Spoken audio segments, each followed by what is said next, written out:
Hey guys, Zach here. I know it's called football. Joining you after United beat Arsenal 3-1.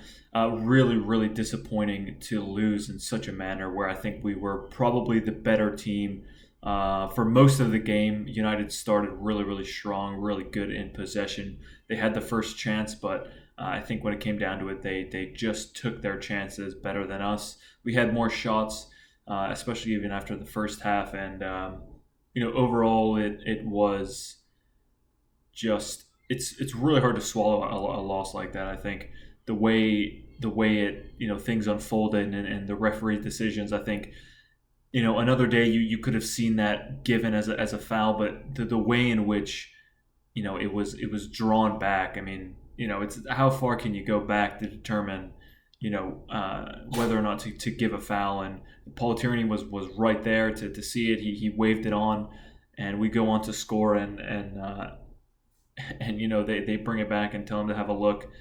I thought Eriksson went down really easily. I thought he wasn't even in possession of the ball. Odegaard sort of just went across him, a bit of a nudge. But again, if you want to call that a foul, then it has to be consistent both ways. And I thought Scott McTominay, should have been sent off in the second half. And as a matter of fact, Harry Maguire should have been sent off, if not given a penalty away on his block and his nudge on Nketiah in the box. And even if it ended 3-2, like I was saying before on Twitter, then it is what it is. But I need consistency, and I want consistency throughout every game. It doesn't matter if it's Spurs playing or City or Liverpool or Brighton. It doesn't matter who's playing. It matters that these calls are consistent. And we saw last week, Bukayo Saka is basically wrestled to the ground, and no penalty was given, no VAR check, no anything. And it's really, really frustrating when you lose games, just in general, but when you lose them and you can't really make sense of decisions that happen throughout the game, it makes things just 10 times worse. And, all this talk about the two referees being from Manchester or the greater Manchester area, look, these two are supposed to be professionals, and they've been Premier League referees for a long time. I think if there was anything, in that, surely it would have been, would have come clean by now. And I think a lot of fans go to stuff like that because it's really hard to swallow a loss like this. And again, I do think we were the better team, but the better team doesn't always win, and it came down to them taking their chances. I think they had better chances. The Odegaard chance in the first half, when you think about who you want the ball to drop to, he's been scoring goals, this season. He's already got three, two in one game. It's more than, he's not really known as a goal scorer, and it's something obviously he's been working on. I thought when it dropped to him, surely it was going to go in.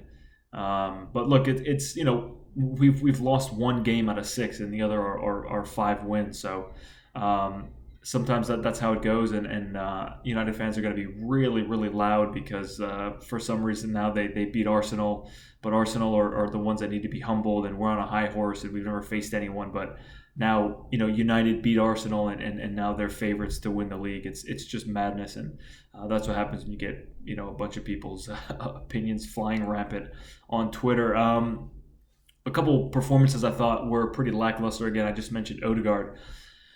I thought he was a bit of a ghost today. Didn't really pull the strings as much as he normally does. This is the guy, last couple games especially, where he's just been fantastic, been doing everything right. And again, that chance, he just scuffed it. Surely, I thought it was going to be a goal, and I thought he was pretty quiet today. Kept quiet. I thought he was, not much of an influence on the pitch today when he came off. I thought it was still a little bit rough to take him off. Because he can still, change the game and with one pass. The three changes, Arteta is there to win the game. Obviously, he made those really, really attacking-minded changes. I thought Fabio Vieira, when he came on, played a couple of good passes. It's clear to see there's quality there. Emil Smith-Rowe has apparently been injured after the game in the warm down. It's sad to see that he's not exactly where he was last season. Obviously, he scored those 10 goals last season for us and was a big game player. Martinelli, obviously undroppable at the moment, and again was really, really a bright spark today during the game. Martinelli.